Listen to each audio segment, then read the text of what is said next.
All right. Hello and welcome to Sunday night, the Diamond Roundup. Sam Torres here with Anthony Hartwig.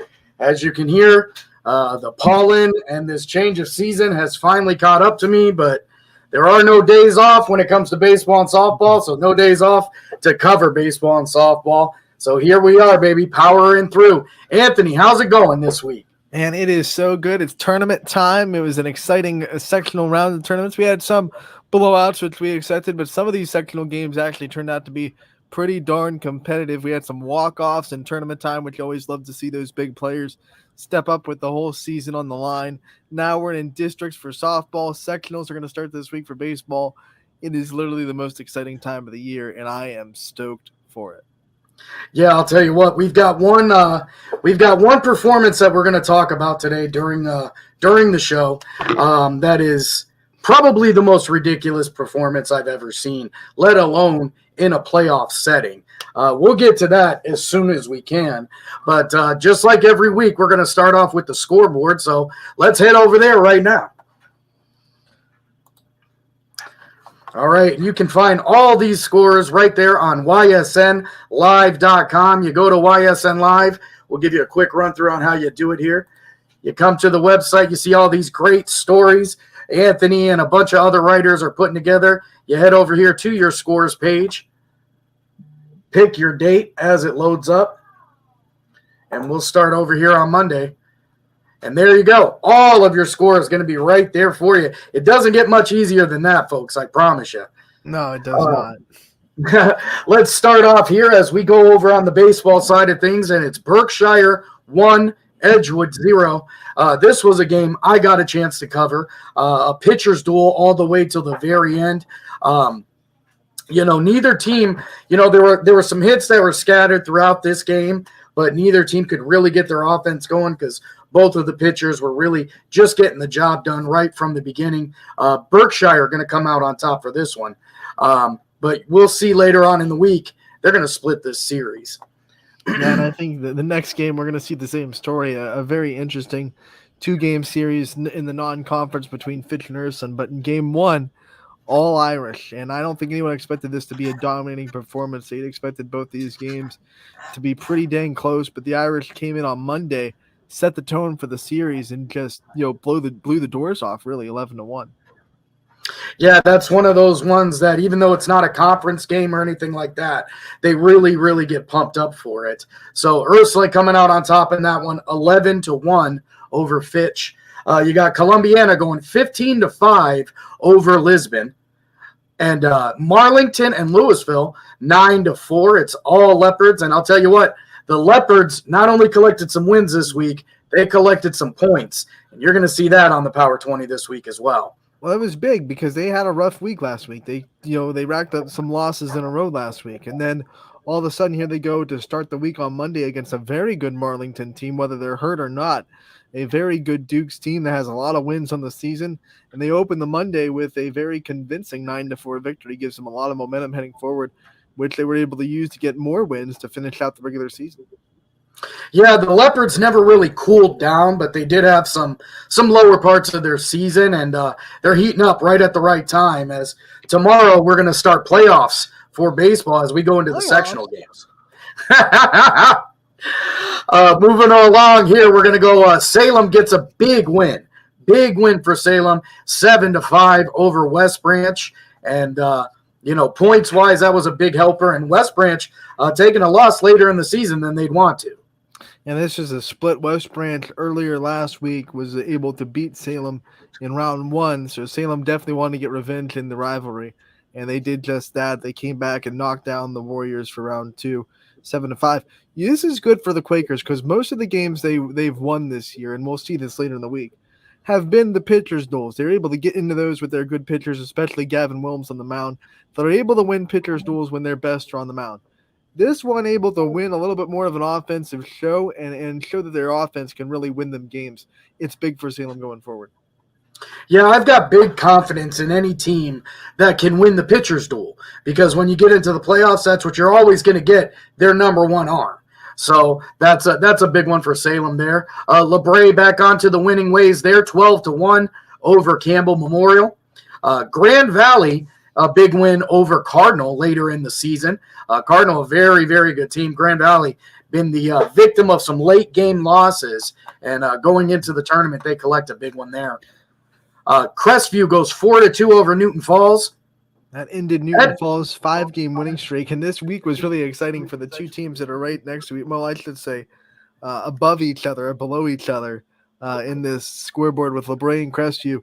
This week pretty much decided the MVAC, and they didn't play each other. They were just hoping that the other ones would fall.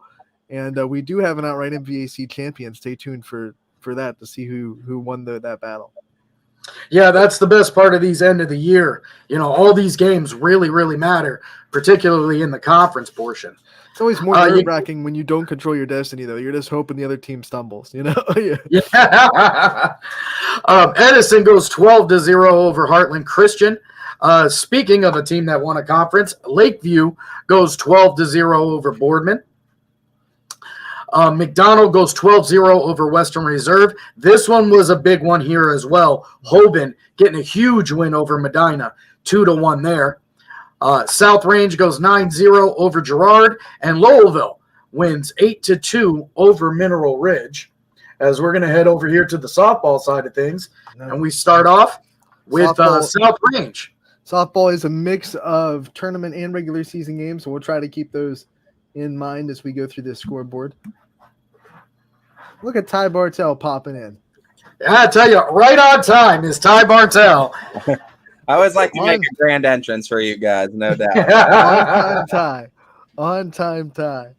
Oh, man. All right, as we're getting into some of these softball scores here, before we go into those softball scores, though, Ty, I'd like to get your side of that Hoban and Medina game over on the baseball side of things.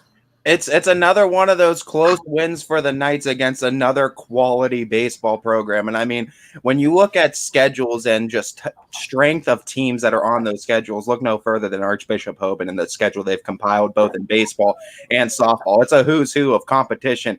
And these close wins that the Knights are pulling off, man, it's going to pay dividends. I tell you, once tournament starts rolling through, all these close games against quality teams, too, it's going to help nothing but the pitching, the hitting, too, to come in those timely clutch times.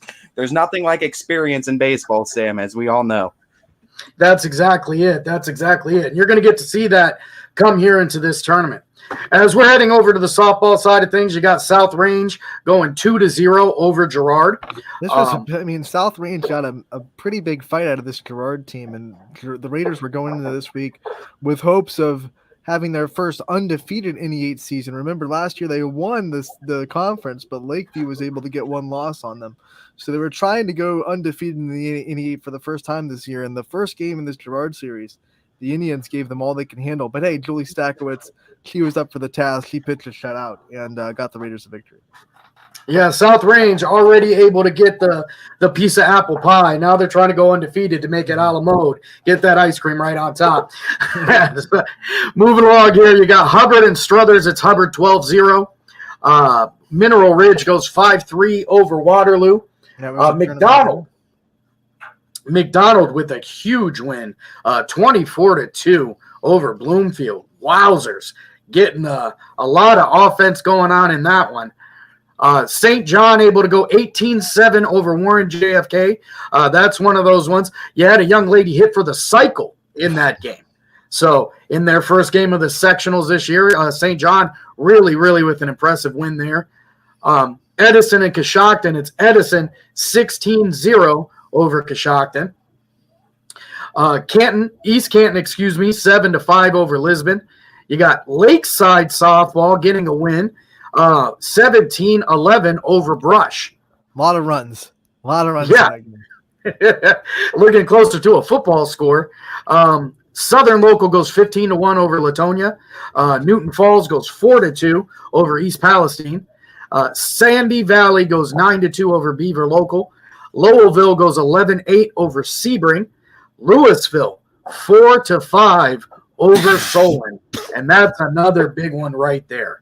Maddie Benson, walk-off home run with the season on the line. I don't know why someone decided to pitch to the Louisville home run queen that's going on to play at Maryland at the next level, but for some reason they did with a runner on base and the season on the line, and she made them pay with an absolute no-doubt bomb.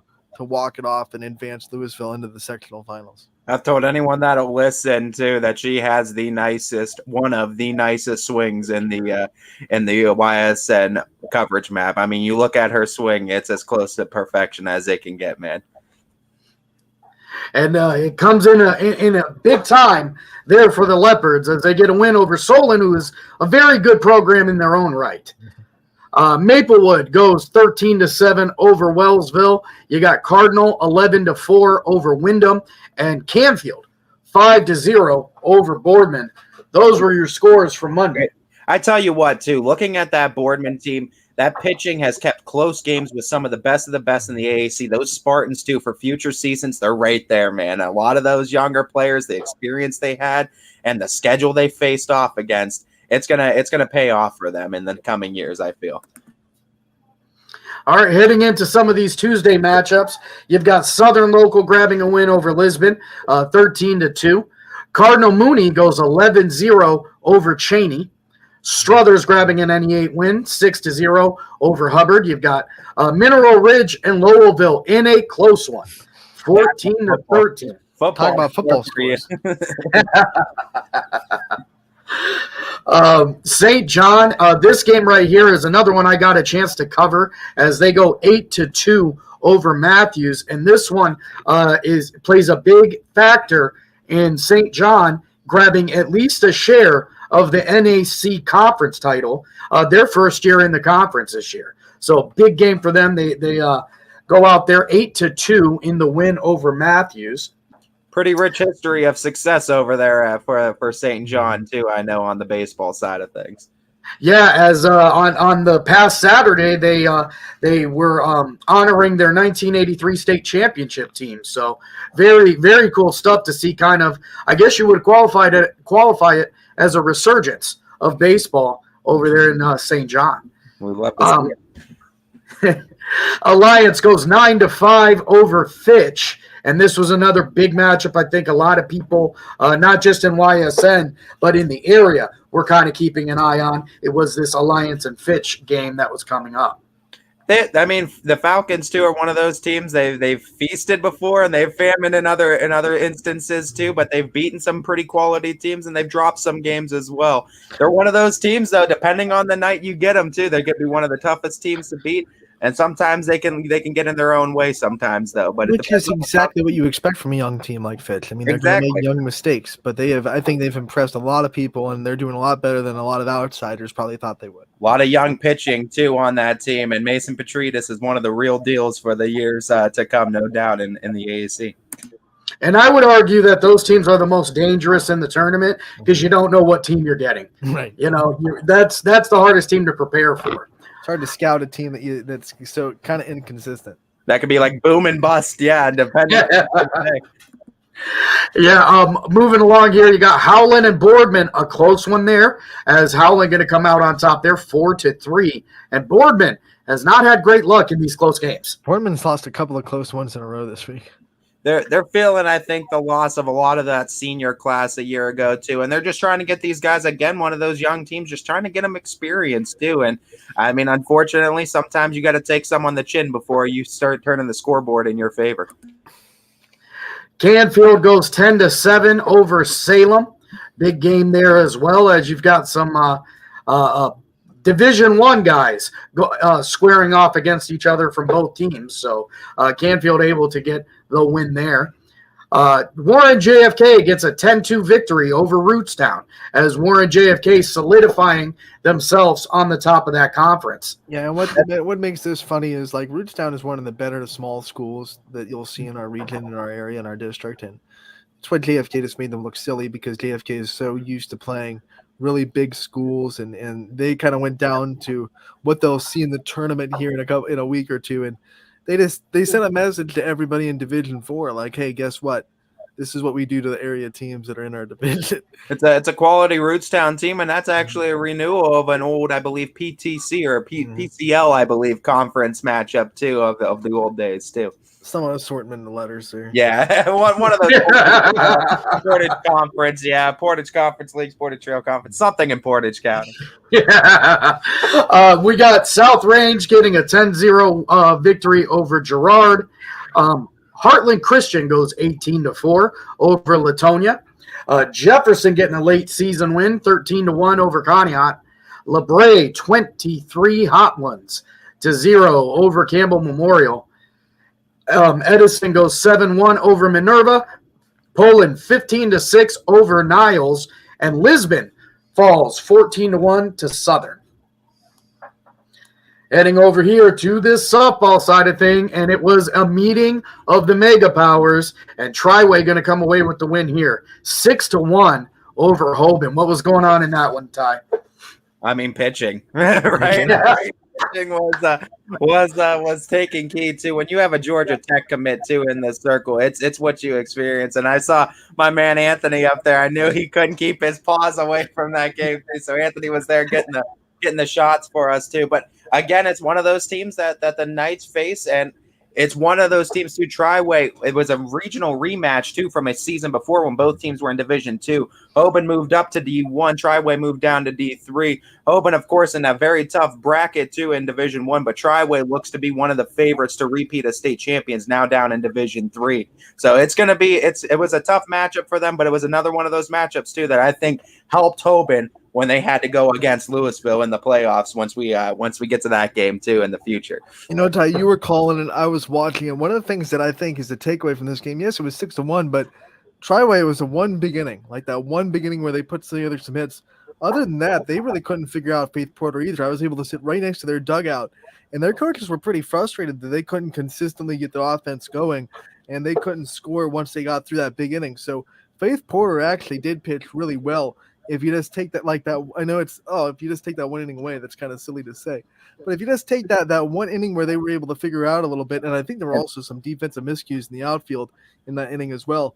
You take away that one inning, and Triway really struggled against Faith Porter as much as Hoban struggled against Carter Wachtel. She's one of those pitchers, too, you have to get to early, because if you don't and she gets into a groove, she's so tough to try to break out of it. She's got that screwball, man, and we've seen what it's done to regional powerhouses like Brecksville, Broadview Heights, too. They faced against her, too, and it's a pop-up ground ball machine if she's got a feel for it. It was giving Fitch trouble before that game got rained out. That was a 1-0 game in like the second inning before it got rained out. So Faith Porter is legit.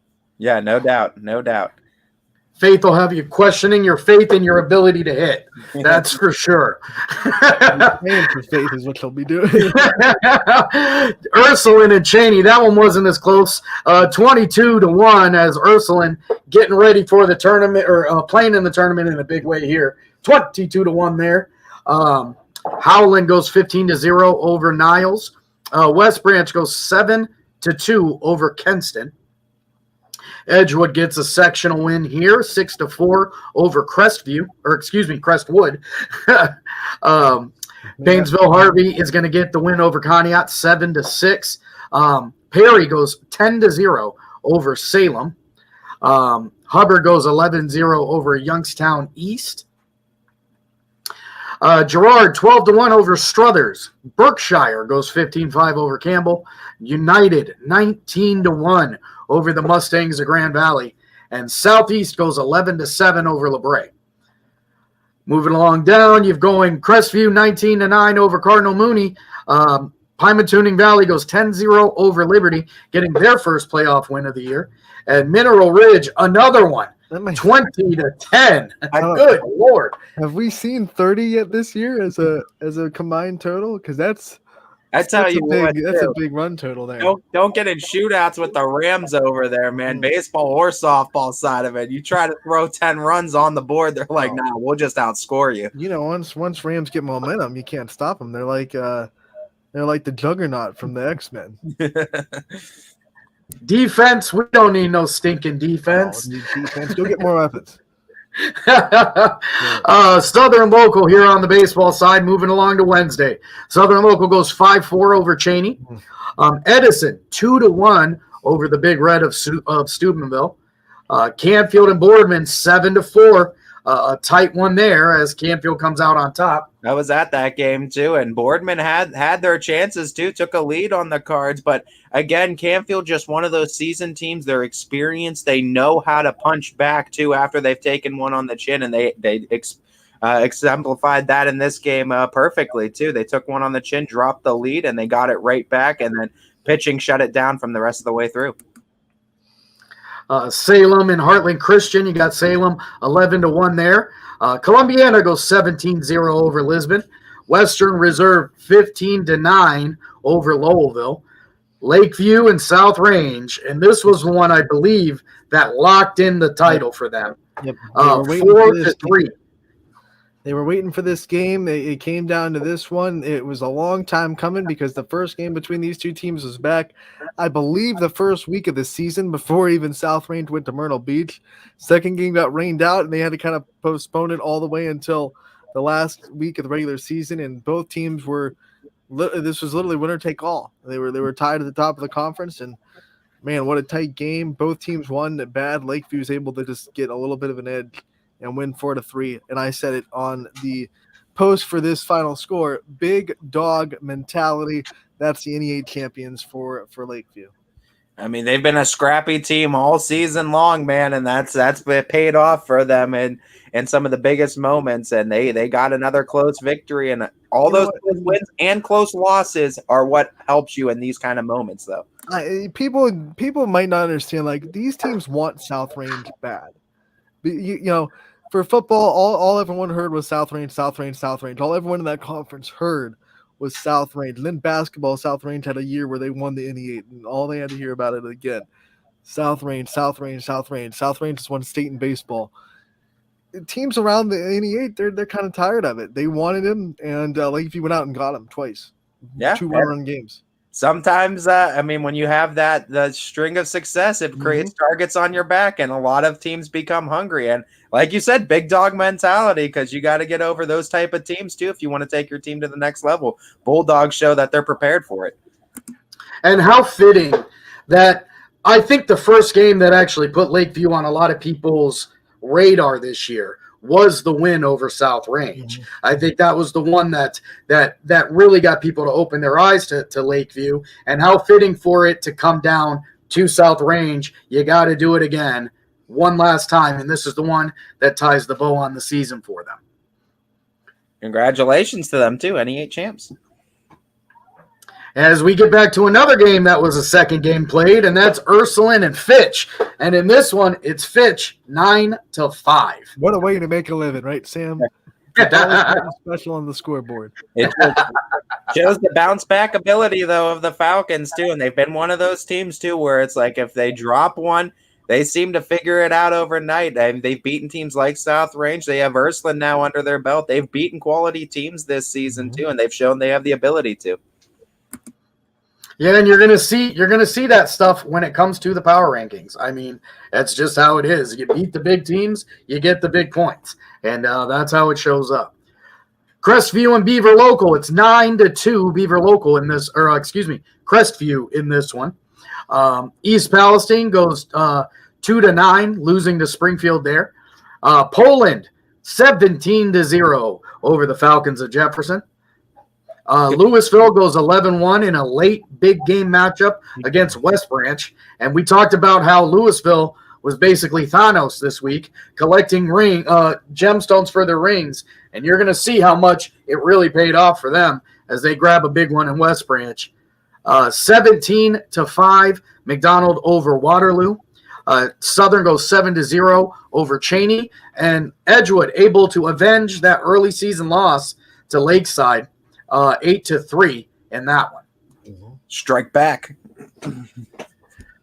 Moving over here to the softball side of things, you got South Range 15, Girard 2.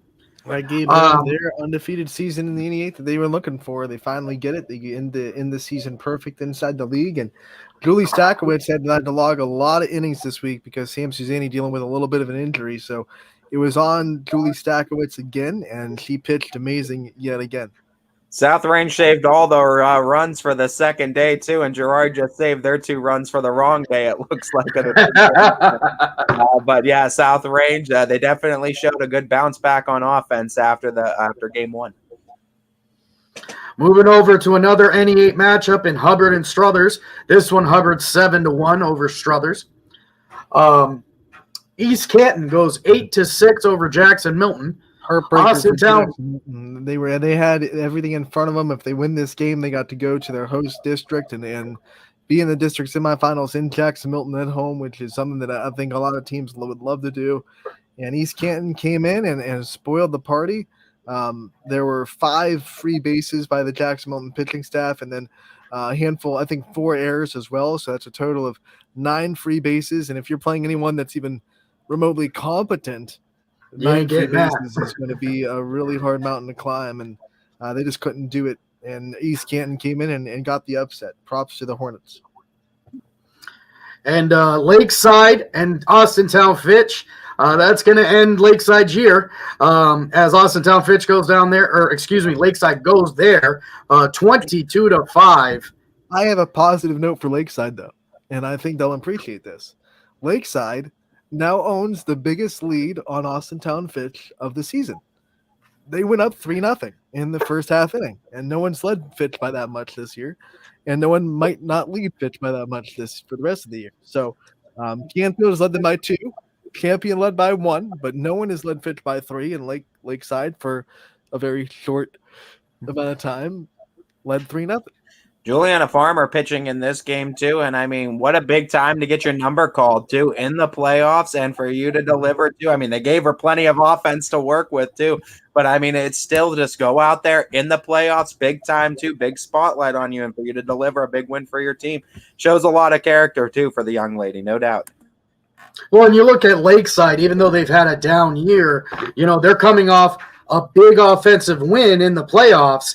And, we've talked about it before. The regular season records are great, but it's basically a bunch of practice to get to this tournament. And when people turn on that switch, you never know what you're going to get. Austintown Fitch says, okay, if you're getting 3, I got 22 of them in my pocket. Token Bears. Moving along here, we're going to Western Reserve. They go 14-0 over Lowellville. Mineral Ridge goes 13-2 over Badger. Those 2 teams will play each other now. And a big one here. Reserve, round 3. As we head over to the Hoban Knights and the Louisville Leopards, it's Hoban in this one. Louisville 2-1. Walked off in the first round and then got walked off in this round. It was a great game, well pitched from both Porter and Heath, the Louisville pitcher. But Woods tie got the walk off in the end to win that game. I believe it was in extras too. It's one of those Hoban teams, too, because of the speed that they have 1 through 9. They can manufacture runs seemingly, too, in late inning games like that. If it's like a tie ball game or they need 1 run, they're pretty easy to manufacture them, too, especially if they have the bunts working for them. A lot of those players 1 through 9 have that ability to bunt for a base hit, and it makes them very dangerous, too. It's a different type of style of team, but when you got speed can kill sometimes. And, this Louisville and Hoban, they're obviously not direct rivals or anything, but the more and more I look at it from this year, it's starting to give like an Edgewood and West Branch feel where they're always going to meet up. At some point, you're going to meet up, whether you schedule each other or not, because they're always in the same bracket, the same sections, the same region. They're always going to find each other and figure out a way. And sometimes those are the situations that build up a rivalry. And I wonder if that's not on the horizon. All the programs there, too, because most of the time athletic programs, boys and girls, up top down, too, for both of those schools is top-notch as well. And both of those programs unafraid to face the best of the best, and that's why they're so frequently scheduled on each other's schedule. And I love to see it for both of those programs, no doubt. Moving along here, you got Walsh Jesuit going 11-0 over Boardman. Steubenville goes – Boardman. Go ahead. I was just going to say a tough end for the season for Boardman. Their pitching had been so good all year, and I talked to Fred Moots afterwards, and he just said this is just one of those days where the pitching wasn't where it needed to be. Some spots were missed, and then Walsh's speed. Ty, I know you've seen Walsh this year at least once. They're a very fast softball team. They love their speed, and once they got on the base pass, they made Boardman pay a lot with their speed. One of the top threats in Division One, absolutely. And there's a little bit of a rivalry, I think, building between Boardman and Walsh Jesuit with how Walsh is knocking Boardman out. I mean, it was a close effort last season with all the seniors, but Boardman, they took the younger players here. They got experience. Now these younger players have a few years to remember how this feels too, and gear themselves up for the Warriors next season. You gotta love it. The seeds of rivalry being planted all the way through here. Steubenville goes 24-0 over East Liverpool. Southern Local goes 11-1 over Maplewood. Ashtabula St. John will have their year ended as Chalker goes 16-0 over St. John. Newton Falls going to fall to Springfield 9-1, and McDonald 2-0 over Cardinal. Bella O'Brien just knows how to deliver. Yeah, right? I don't think McDonald got a big fight after from that Cardinal team that came in the much higher seed. I don't think McDonald probably expected to run away with that game, but it was not so. They didn't start Bella O'Brien, but once they knew that this was starting to trend towards a pitcher's duel, they brought Bella O'Brien out of the bullpen and said, "Okay, and around here. Let's make sure we get this." Credit her too, because that's tough. Because if you're so used to starting games too, coming out of the bullpen, even that is a different look. And for Bella O'Brien to come in and still lock it up, shut it down as she did, that's big for him. But I gotta ask you too, Ann, do you think that matchup with Western Reserve prior to helped McDonald push themselves over in this game? I think it did, and I think it also gave them a little bit of momentum into the next matchup with Western Reserve, which we'll see after we get through the baseball scores. It is a big week for McDonald. Yeah, we'll get through some of these baseball scores as we go. Columbiana goes 11-4 over Wellsville. That game, not super close, but that game was set to be a big one right there in that conference, as those were the two top teams, in their conference. Howland and Boardman 4-3, and we talked about it. The close ones seem to be the toughest for Boardman, as they're just trying to get that one little umph, and it doesn't come in this one. Tigers go over Boardman here 4-3. Niles 6-2 over Jefferson. Ursuline 12-2 over Cardinal Mooney. They brushed off the Cardinals in that holy war in this matchup, no doubt. Not much of a war. It was a blitzkrieg from all Irish in this one. 6-4 Waterloo over Rootstown. Canfield goes 11-1 over Struthers. McDonald 11-0 over Western Reserve. Carrollton is going to fall to Louisville 4-0. And one of the things I can tell you about this game is we talked about, I brought it up numerous times. The Leopards have made a leap this week, and their leap is secondary to beating good teams with tons of wins. This is a Carrollton team with 19 wins, and Louisville goes in there, an undefeated week this week, 4-0, big win over Carrollton. I think you're going to see those points play in the Power 20. It's a Carrollton team, too, that's right in the thick of that EBC conference as well. I mean, they were one of the toughest teams, too, and they've garnered a lot of wins against a lot of quality teams in that conference. Moving along here, you got Edison. They go 8-3 over Buckeye Local. West Branch, 9-2 over Grand Valley. Warren JFK got started winning and haven't stopped since. 6-0, they get the win there. And here's a big one, folks. Beaver Local, 13-0 over Lisbon. They get their first dub of the year. Congratulations to the Beavs. Always nice to see teams get a win. Yeah, always feels good. Sebring and Latonia, that one is unreported. And Salem goes 2-1 over United in an airtight game there.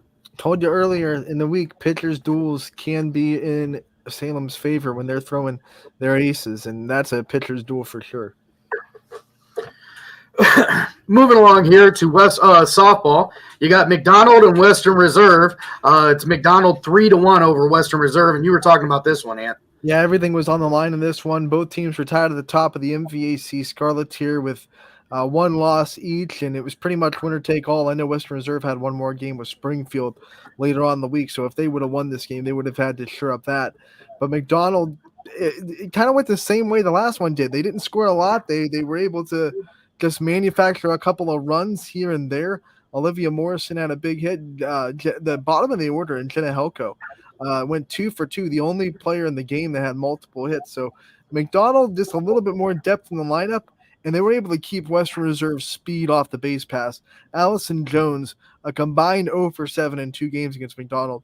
That's big because when she gets on the base pass, then she can cause a lot of havoc. One of the best base runners that we have on the network. But McDonald was doing a really good job in both games, keeping her off the base pass. I asked the question a couple of weeks ago, too. What team in Division 4 would be the team to kind of step up and be the team in our YSN coverage map that would be like, that's going to be the front-running team in Division 4 that we have to look out for? I think McDonald definitely said, all right, sign me up for that. I'll take that one. But Reserve's still the 1 seed. They can still pitch really well. They're going to pitch good enough to keep themselves in the games. And their offense, if they get those players on, especially, their offense has proven that they can run roughshod over people. They average still 14 runs per game. Here's the fun thing, too. There is possibility that we could see Reserve McDonald and beating a team 3 times. Very, very tough to do in this sport. You got to think that third matchup heavily favors Western Reserve in that one. You got to think it does. It's, they're looking for revenge, and I guarantee you, I think that's in the back of their head too. I think that it's likely going to happen because both of those teams are probably the best in their bracket, and there's no chance. It always seems to be a Blue Devil battle in a lot of these girls' side of sports too in recent years between these two Blue Devils. I remember the basketball side when Danny Vuletic was here in Western Reserve, and then you had the Howard sisters at McDonald. They duked it out for 4 years with each other, and now we're seeing it in softball a little bit with Isabella O'Brien and Hannah Heath, both in the circle, doing great things. You love to see it too. It's great for us. We love to see it. All right, moving along here. You got Howland. They're going to go 15-11 over Alliance. This game was bonkers. Howland was down 8-2 at one point, and then they were up 11-8, and then it was 15-11. It was just one of those nutso back and forth. Defense wasn't exactly pretty. Pitching wasn't pretty, but you just find a way to win the game and advance, and that's what Howland did. Pure grit. I love tournament wins like this because you're never going to be at your best every time, especially when you're playing a really good tournament team. Can you win when you're not playing your best? Howland did that, and now they'll try to be even better the next time out. I complimented Maddie Benson for having one of the best swings in the network, but Brooke Tater's definitely in the top 5 as well for one of the nicest. Alyssa Masucci in this game, 4 for 4, a home run, 5 RBI. So Such is the ultimate athlete after that time. Such is the ultimate athlete. Yeah, if you're going against Howland and there's a Masucci anywhere near the court, the field, or anything, you're going to have a tough day. You're going to have a tough day. Over here, it's talking about from one dominant performance to another. It's Champion and Berkshire. Champion, the name foreshadows what they are. Gabby Gradishar, unbelievable. The greatest game I think I told Anthony, I said it in our group chat, that might be the single greatest performance we've ever seen. Look, I know it was a mismatch. I know Berkshire came in as a much higher seed. But you have to think, in Gabby's shoes, she's coming in. She missed her entire freshman season with an injury. So this is her first, putting her foot in the water in tournaments. And there's got to be a little bit of nerves going when you're a champion player and you're talking about tournament time because obviously Champion has a big pedigree in that softball program. They want to get back to where they were, and they've won 9 state championships. Carol Weaver's won 6. So you step into that, and all you do is throw a perfect game in the circle, and then you back it up with 3 for 3, 3 home runs, a grand slam, 8 RBI. It's just like, what in the world? You're checking off things that some players are lucky to get once in their career in some cases, and you're just checking off the list, right? All right, I'll do that. I think I'll do that. Well, let's do the perfect game as well. Yeah, pressure bursts pipes and it creates diamonds. And Gabby Gradishar is a girl's best friend because this girl has never faltered all year. I'm telling you, she's one of the best I've ever seen, one of the best I've ever heard about. I don't know who's going to get in a champion. I really don't. She's got some zip on that fastball as well, too. Like there is some zip. That's what makes that Division 3 nuts, because you got the team right below them also in Division 3. Columbiana is right in their district, so they got to beat Columbiana to get out of there. And of course, they have Mackenzie Gamble, who pitched toe-to-toe with Melina Toth this week. So Division 3 is it's ridiculous. Whoever gets out of that region is going to absolutely earn their way to Firestone Stadium. Moving along here, you got Poland and South Range, and the Dogs chase the Cats out of there 13-3. Canton South. Canton South is going to fall there in that one. South Range 16-0 over Crestview. It's one hitter in that, so hey, that's her third performance of the week. Like I said, she's carrying the brunt of the innings this week because of Sam Suzanne's a little bit injured, so Stack is rolling.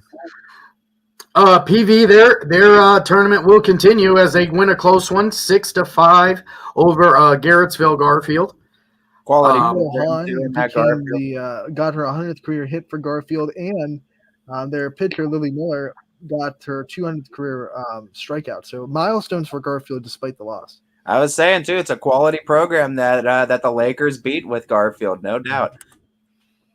Yeah, this PV Lakers team, they're another one. They've caught fire, and they have not turned back since.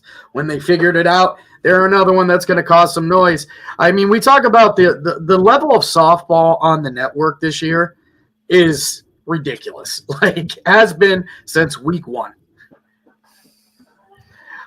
Field and Girard, it's Field in this one, 6-5 over the Indians. I feel for Girard. They went to Field. They were the underdogs. They fought really, really hard to try to get this win. This came up 1 run short, but what a season for Girard. Those matchups with South Range, I think, almost pushed them over a very good Field team. I think Field's always the favorite in Portage County, and I think the best team in Portage County all the way around, and they're always one of those teams that makes noise at this part of the year, and they're going to continue to make noise until someone knocks them out. NDCL goes 10-2 over Hubbard. Canfield 10-0 over a very good Perry team. That's a big one right there. That's a no-hitter for Toth in her first game of the year. It gets overshadowed by the perfect game in the Rock, but no-hitter for your first tournament game of the year. I mean, Melina Toth went from good to great, and I mean, I would, if you want to hear my vote on most improved player too, like I said, good player last year became phenomenal this year. I mean, her work has been showing off all season long, and she showed it once again against a quality Perry team. Ridgewood loses to Edison here, 9-3 as the Wildcats win this one. Brookfield goes 7-5 over Rootstown. Lakeview 14-8 over Southeast. flex their muscles once again against another good team. Max Stowe had a big day at the plate for Lakeview in that game, and she's been, as a freshman catcher, has been this light in the world on fire with her bat. So many good catchers. Columbia. Go ahead, Ty. No, I was just saying, so many good catchers in our area, and she's another one of them. Columbiana goes 5-1 over United.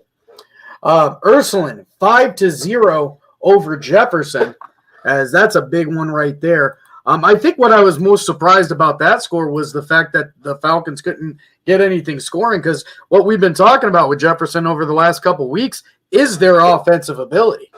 Yeah, but Mia Opala came in. She had plenty of tournament experience. She pitched, I think 3 or 4 innings in that extra inning regional final last year, where Ursuline fell by 1 run to Tuslaw, who eventually went on to the state championship game. So Ursuline has experience in the tournament. They're hungry. They want to get back to regionals. I don't think they were going to let Jefferson win this game. I mean, I would have been surprised if the Falcons were able to get a win, even though it was on the road and it was Jefferson being the higher seed. I feel like this is the game where Jefferson was the underdog, and it would have been an upset if Jefferson won. Ursuline's one of those teams that's flying under the radar, too, because of the losses they've garnered during the regular season, but I think that's exactly where the Irish want to be, too. Another one here as West Branch and Edgewood. As I said, these two programs, these two schools, this is the 4th time they've met this year in 4 different sports. It's unbelievable. This time, West Branch gets the best of them here, 12-5 over the Warriors. I think they would have had an early lead. They just couldn't hold on to it against this West Branch high-powered offense. Nice little working relationship going on between those schools. And I mean, hey, it only pays off for us to see more Warrior matchups. It's a battle for the Warriors, and they've been going back and forth. That's for sure. Over here on Friday, as we're going to go, Columbiana goes 16-2 over East Palestine. Marlington goes 7-5 over Canfield. Warren JFK 11-2 over Mooney. LeBray, this is a big one here. Jackson Milton wins this one 4-3 over a 21-win LeBray. Do we call it? Are Jackson Milton officially the all-time MVAC champion? You have to say that, right? Because that's the Scarlet versus Gray champion. So that's it, right? I would, and you know what? Credit to both these two teams for scheduling. I don't know if they just scheduled each other out of the blue or if this was already predetermined, but like I think it should. Especially in baseball, softball, you could definitely swing it with the amount of games in the room there's usually on the back end of the season. Schedule the Scarlet versus the Gray champ. Let's see an MVAC overall champ. I agree with you. I think that should be standard procedure when you got two different divisions within the conference.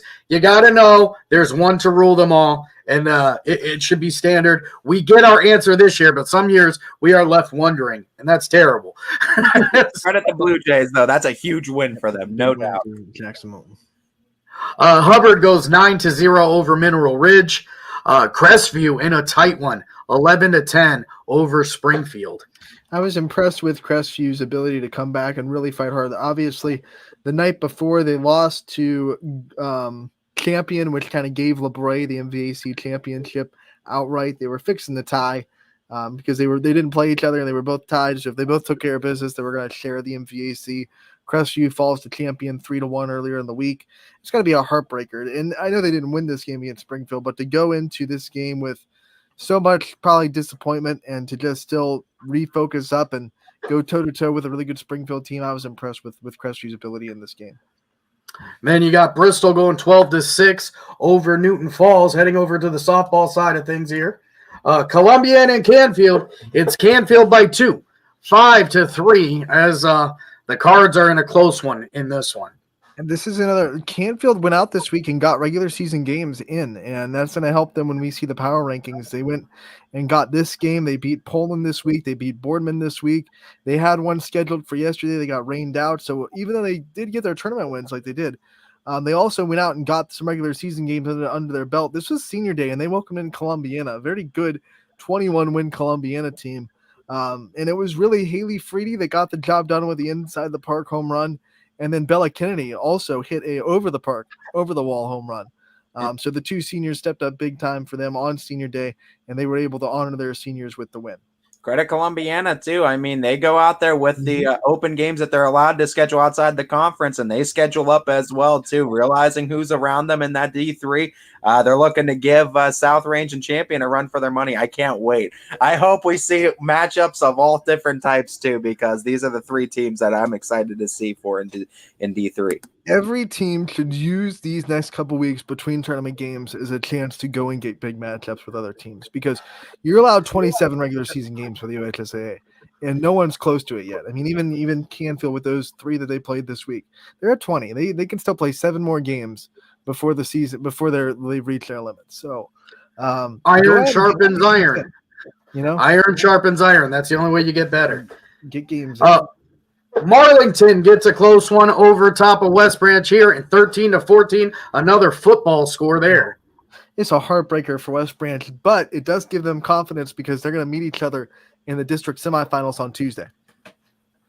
Yeah, that's going to be a fun one, isn't that, too? I mean, great coaching over there with Sis Woods as well. I mean, you can't ask for more than that, too. That experience is going to be huge for them. Yeah, we had a lot of cancellations on Saturday, but one game we did get in, which was a big one for McDonald. Boom, 5-4 wins over LeBray. That 5-4 win for McDonald changed the Power 20 this week. Butterfly You guys are it. Affected everything. They went and dropped a bomb on the Power 20s, man. And another win on that day. It wasn't on the schedule. It was late kind of pickup. But Poland did get a win over Gerard to end the NE8 in the softball world as well. So, but not a lot of games. We got some unexpected rain yesterday. I looked at the forecast in the morning and it said no rain, no rain, no rain. I get to Canfield to do that Met Canfield Jackson game. It's raining and they're putting the polar bears back on the bus. So I go, uh-oh, this is not good. Yeah. I thought what they should have done was say, hey, let's go to lunch, come back in about 2 hours and we'll play the game, because the rain was gone pretty quick. So, hey, let's go have lunch at Denny's real quick and then we'll come back, we'll play a game. See if you All right, well, let's get to our first break, because when we come back from the break, I've talked about it a ton. The power rankings, the final power rankings coming out this week, and then our final starting 9 as well. So get ready for this one, folks. We're going to a break. We'll be back. See you here soon. Shopping for a vehicle online should be easy and worry-free. Introducing Merge from Greenwood Chevrolet, a completely new way to buy a car that combines the convenience of shopping online with the personal touch and expertise that Greenwood is known for. With Merge, shopping is as easy as 1, 2, 3. Choose a vehicle from our pre-owned inventory, build a deal that fits your needs, and finalize the deal with our online buying team. That's car buying in a new lane. Visit greenwoodchevrolet.com and let us go the extra mile for you. News doesn't stop after the sun goes down. Sometimes you just have to hustle to get it. At 21 News, no matter how far it is, no matter what it takes to get there, we're working to bring you the best stories and the freshest content at 11 p.m. with the context and clarity that makes it worth staying up for, no matter what time it is. 21 News at 11 with me, Erin Simonek, and Derek Steyer. 21 News at 11, news that's worth your time. All right, we are back here, and end of the show. You know what that means. It's time to go into the power rankings. So, as normal, we're going to start softball. We're going to start softball because there's less drama in softball. There's still a lot of drama, though. And let me tell you, disclaimer, we want to remind people that there were tournament games this week. Tournament games were not factored into the power rankings. The only things that were factored for this week compared to last week were if you played regular season games this week. So tournament wins, not a factor. Only regular season games go into the power ranking computer rankings. And this is how they played out. And I brought up the fact that Canfield got games this week, and that will reflect in the power rankings. As we're going to pop them up right now. There they are, folks. The final power rankings of 2023 in softball. Canfield wins the power rankings. Number 1, they got big wins this week over 15-win Poland, 21-win Columbiana, and then 10-win Boardman. I mean, those are 3 big wins that they were able to get, and it boosted them right over Fitch, who only had the tournament game this week, so they didn't have any points to get other than the wins that their opponents have gotten over the week as well. So Fitch stays at 2, Hoban goes to 3. 4 is Champion, 5 South Range. That was really close between Champion and South Range, separated by, I think, less than a point, if I'm not mistaken, in the computer rankings. Columbiana stays at 6. Brookfield stays at 7. I think those two have been consistently there for a while. Howland moved up to 8 from 9. Poland gets into the 9 spot. Lakeview goes to 10. Edison 11. Jefferson 12. Pymatuning Valley 13. McDonald 14. Louisville 15. West Branch gets back into the power rankings as they were out of it last week. Boardman, same thing. They got knocked out last week. They get back in.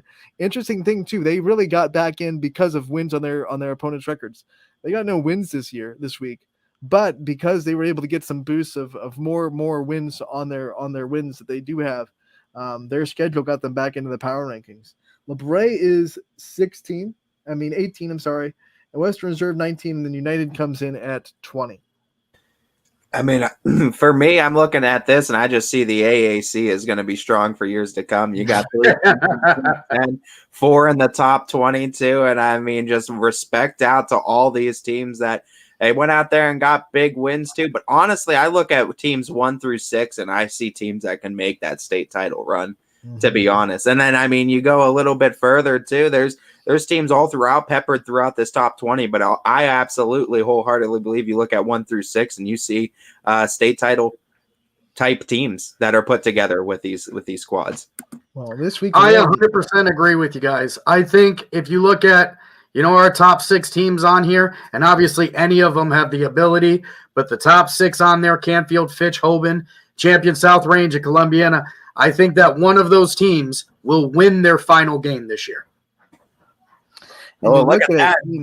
Bold prediction from Sam Torres. I love to see it, though. He's throwing it out there. 1 for 6 at the very least. Let's see who's getting it done. In the district semis alone, guys, we have 7 versus 9 this week because Poland and Brookville are going to play each other in the district semifinal on Tuesday. We have, let's see, I think 13 versus 5 because South Range and Pymatuning Valley are matched up with each other. Columbiana plays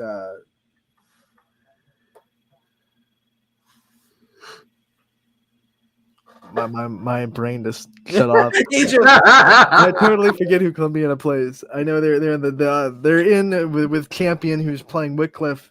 Columbiana. Oh my god. Unfortunately, when we have these all YSN matchups too, we have to say goodbye to one of them. Yes. Too. I mean, that's the great thing about seeing it. It shows how close a lot of these teams are as far as who they schedule, who they play, and who they've beaten up until this point too. So I'm excited for a lot of these tournament matchups that we're going to see too between a lot of these Power 20 teams. Oh, Columbiana is just playing Lakeview.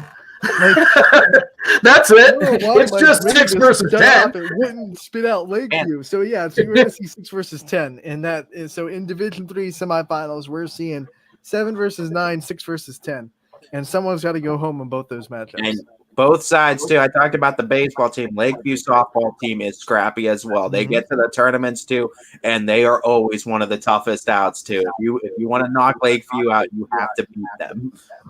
And you know what? One of the things I want to take just a second before we get into these baseball ones, there's been a lot of there's been some pros to the Power 20. There's been some naysayers to the Power 20. Some people like it, some people hate it. But when you look at these tournament and the tournament and the way they're kind of shaken out, and these teams are all facing off each other and they're very close, I think it just solidifies that there's at least something a little bit right with the way we're doing it. I mean, you might be able to interchange some of these numbers like 4 and 5 or 4 and 3 and say, this team's better than this team or whatever it may be. But I think when you look at the big picture of these power rankings, I think we're getting with the computer, I should say, not we're not even involved in it. We just insert the data. That's all we do. That's all me and Sam do is insert the data. We have no buy. I don't know if you do this, Sam, because actually you have the program that puts them in order for you. So I'm putting them in order based on the numbers. I don't even look at like the team. I'm just looking at the numbers. So I'm not even like biased on the fact of I don't know who the team is before I see their numbers. So yeah, this is fun. And like I said, congratulations to Canfield. I guess you could say that the Power 20 champions of the regular season. And these 20, they earned their spots. And we talked about too. 1 and 2 have been pretty much interchangeable all year, and they've been in a 3-3 tie for about 2 weeks now. How appropriate! How appropriate that's how that's going to end too, with them right next to each other. Do you think if they finished that game, it could have been a deciding factor between 2 and 1? Oh, without a doubt. But they're still tied at 3. They're going to finish that game on the 20th. This Saturday at 11 a.m. at Canfield, and then they'll play their second game as well. We rack them up and let's do it again. All right, let's move over to the baseball side of things. And I told you guys that there were some big jumps this week, and the wins were going to count, and they absolutely do. As Louisville leaps to the number 1 spot, they win 4 games this week, and all 4 teams that they won had 12 or more wins. Huge points for the Leopards at number 1. And I mean, you see what Louisville's continued to do. They're building off of what they did last season. They want to get to that point, and if not, even further than where they were a year ago. And they're making the right moves. And look at it's paying dividends towards the end of the season for them. And it's been Louisville and Hoban. We were talking about it in the show. That rivalry, it feels like it's starting to develop because you can't see one without the other. Hoban gets bumped down here to number 2. Interesting thing about Hoban. Hoban comes into this with the most wins for their opponents coming into this one. Those extra wins that Louisville get this week actually put them over 1.5 points separates these teams. You're talking about razor thin margins now we're looking at. 1.5 points the separator there.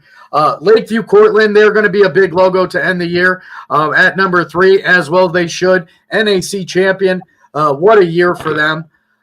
West Branch goes number 4. Canfield at number 5. LeBray holding steady at 6. South Range at 7.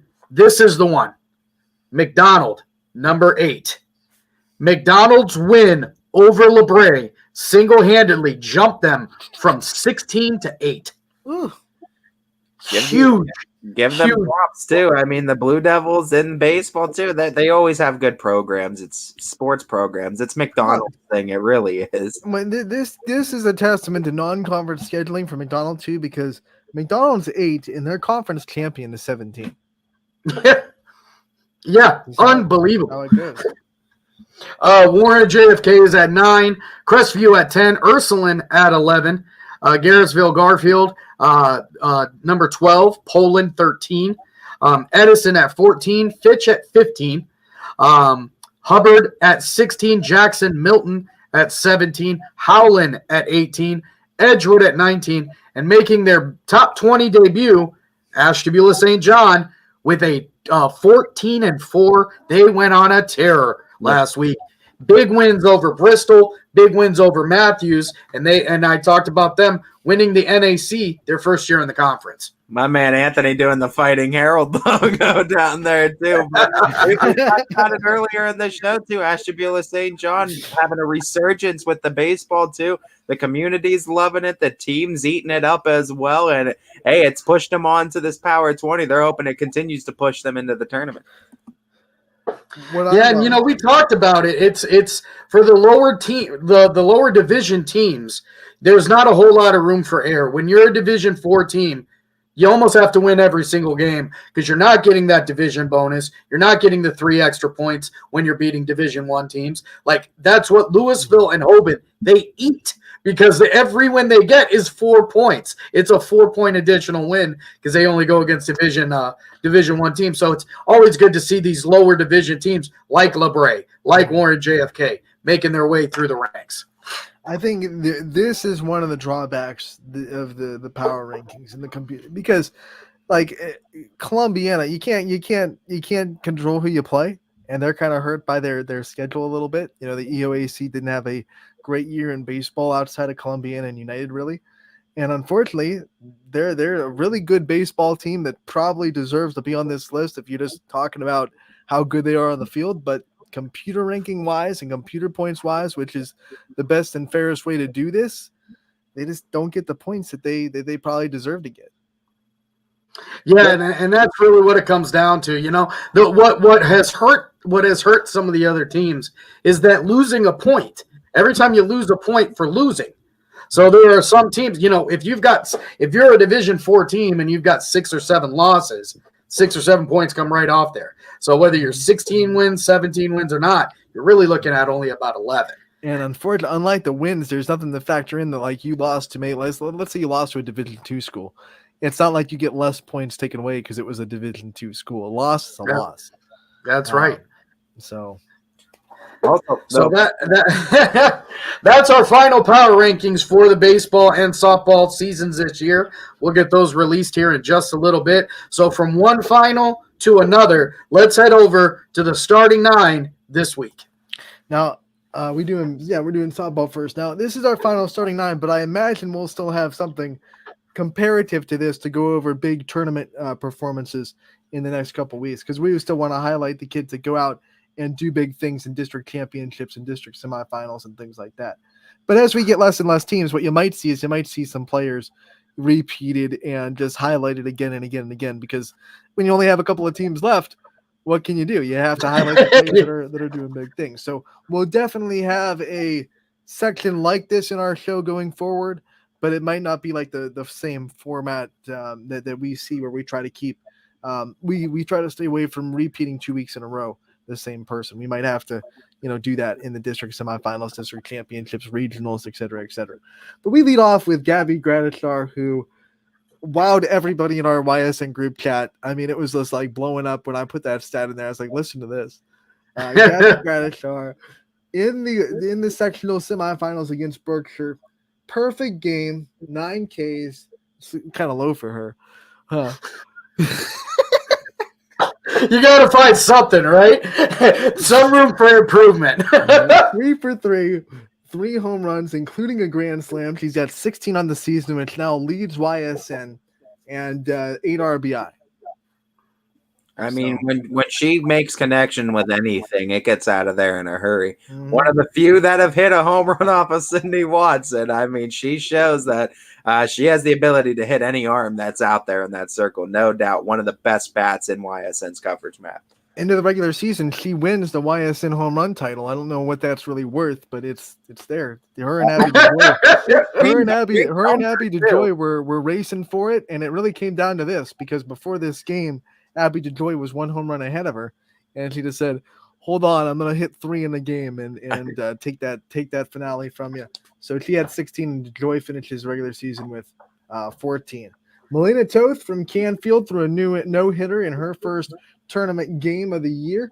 12 Ks, 1 walk, so she was at that 1 walk away from a perfecto in her own right. And she also went 2 for 3 with 2 RBI in that 10-0 win over Perry. Alyssa Masucci, we talked about her. 5 for 5, a home run, 4 RBI, 3 runs scored, 15-11 win over Alliance in the sectional final to get Howland into the district semis. Rayanne Zajac, am I saying that right? You're the Ashtabula guy. Did I do it? That's right, Zajac. Boom. Pine Tuning Valley, 2 for 3, home run, a walk, 6 RBI, which most weeks would be the most of the week. 3 runs scored, 22-3 win over Badger and Pine Tuning Valley. Their first tournament win. Then they went up and won another one against Garfield. Maddie Benson from Louisville went 2 for 4 with the walk-off 2-run home run and 2 RBI, 2 runs scored in their 5-4 win over Solon. Why they pitched to her, I don't know, but they did. And they made her pay. JC Mullen, we know her from basketball season, but she gets on the softball list as well. 4 for 4, a home run, 3 RBI, 3 runs scored in a 9-1 win over Newton Falls. Congratulations to YSN's Girls Basketball Player of the Year for coming on to softball and showing us that how well of a rounded athlete she is. Maddie Hawk from West Branch gets on the list in their tournament game. 3 for 4, a walk, and 3 RBI, 1 run scored in their 12-5 win over Edgewood. She's the top of their order, and she really sets the tone for their offense at the top spot of their lineup. Top of the names list too. I mean, Maddie Hawk playing on the Warriors. That's just that's like a bread and butter type of combination. Mia O'Pollock from Ursuline, 7 innings pitched, only 3 hits allowed, struck out 15 Jefferson Falcons. She was also 3 for 4 with 2 RBIs at the plate in their 5-0 win over Jefferson. She's one of those players that's really hungry to get this Irish team back to the regional finals. They were there 2 years in a row. Both times they lost by 1 run in heartbreaking fashion, and they want to get right back to it and win this time around. Last but not least, we have Brittany Cole from St. John, and she had a cycle. And anytime you hit for the cycle, I believe it's the first one we've had in the YSN network. It's rare. 18-7 win over Warren JFK. It's rare. It's hard to do. And maybe she stopped at a triple just to get it. I don't know. I'll tell you what. She is the first cycle on the network, but not for long, as we're going to head into the baseball side of things. No, you're kidding. And Drew Galt from Heartland Christian hits for the cycle as well. So we waited till the end of the year, and we get it. Drew Galt from Heartland Christian hits for the cycle, 4 for 4, 4 RBIs in their 18-4 win over Latonia.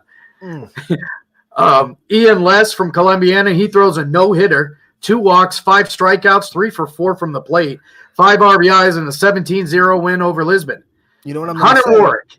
Less is more.